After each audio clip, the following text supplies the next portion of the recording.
Good day, my name is Blue Suit and today I'll be going over my review of the early access open world story driven sky pirating bullet hell RPG that is Black Skylands. In Black Skylands, you play as Sky Captain Ava Mills as she reclaims the homeland of her people from bloodthirsty bandits and the vicious creatures of the Swarm. In the game's opening scenes, you learn how her family's mistakes have ruined the once peaceful skies of Aspia, not only breaking long-established treaties and alliances, but ultimately awakening a massive host of bug-like void monsters hell-bent on destroying humanity. The story is really fantastic in both its pacing and character development. For one, it never gets in the way of the action, but is always there to pick back up when you get tired of fighting and scavenging goods all day. I do wish that cinematics were skippable, but they are enjoyable all the same. The character development was really great to watch as well because there are several flashback scenes throughout the early parts of the story that show how nice and relatable the main cast used to be before Aspia became so chaotic. I want to get into some examples, but it's really probably better if you just experience it for yourselves. Black Skylands gameplay is a huge melting pot of genres, so there's a lot to unpack here, but first let's talk about the exploration. You are awarded your first ship right out of the gate, and while it certainly isn't fast, powerful, or pretty, it can get you where you need to go. The game's map is moderately large and there are loads of island clusters all around that you can visit.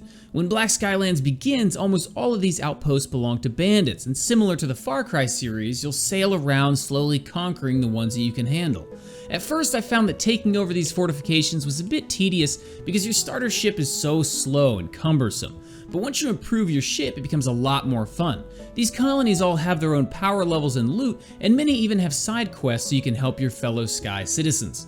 In between the islands, you can also find tons of loot, random battles, or even randomly generated ship shops that can sell you some good items if you have the cash. The second major mechanic that I want to talk about is Black Skylands loot, which is heavily progression based, but you can still grind plenty to get extra materials.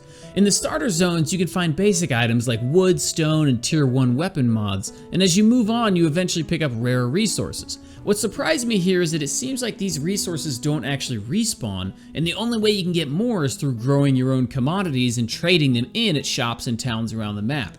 The loot system is reliant on story progression, however, so if you're heavily grinding, you'll eventually hit a wall where you'll need to progress the story in order to unlock the next tier of materials. On the other side of loot is Black Skyland's crafting system, which while simple at first is probably the most addicting aspect of the game. Ava's home is called the Fathership, and it's the headquarters of your tribe called the Earners.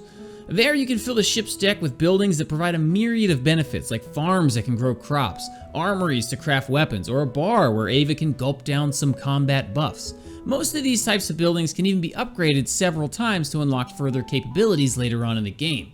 Crafting also extends to your gear in your ship, where you can not only purchase new guns and ships, but also upgrade and add modifications to the ones that you already own. There are already a surprising amount of things to craft in the game, and it's by far what I've spent the majority of my time doing. The last really great thing that I like to talk about before we get on to its negatives is Black Skylands combat, of which there are two arenas, in the sky and on the ground. In airborne battles, you use the speed and maneuverability of your ship to strike your foes from a safe position while angling your cannons to attack from an advantageous angle. And many ships even come with special abilities to give you a leg up in a fight. Once you get a bit deeper into the game, you have several options for how you want to build your ship, from sails and propellers to cannons and engines. With these near infinite combinations, you can decide how you want to balance the speed, cargo capacity, and firepower of the ships in your inventory. Ground combat shares this in that there are so many different weapons across the 7 different weapon types with tons of mods and add-ons you can attach that having a preferred loadout is a big part of the combat system.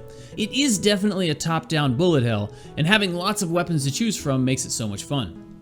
Black Skylands is, however, an early access title, and while I am really enjoying it, there are some major setbacks that might make some players want to wait a bit before picking it up. The first, as with most early access titles, is that the game is really only about halfway done in terms of content. So if you play it right now, a lot of the crazy endgame gear and stuff that's planned isn't actually in the game yet. The larger EA issue that Black Skylands is suffering from right now, though, is bugs. Most of them are minor, like untranslated text or things that can be fixed by quitting out and reopening the game, such as equipment not working or enemies bugging out, but it can still be a drag.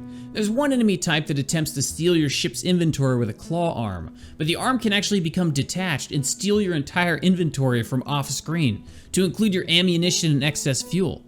Additionally, controller support for the game is not that great, and I'd highly recommend you use keyboard and mouse. I did even have one game-ending bug, but the developers were quick to respond and release a patch for it right away. The impact of these bugs will obviously vary based on the current patch and your own tolerance for bugs, but to me the positives still do definitely outweigh the negatives here. You can pick up Black Skylands on Steam, GOG, and Epic Games when it launches on July 9th, 2021 for $20.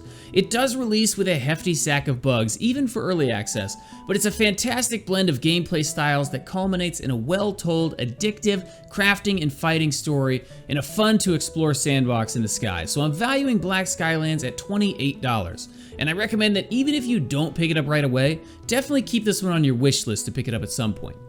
I hope you enjoyed this review of Black Skylands. Come see me on Twitch where you can watch our reviews in progress 5 nights a week. As always, don't forget to like, subscribe, and let me know in the comments what you thought about it. Until next time, peace!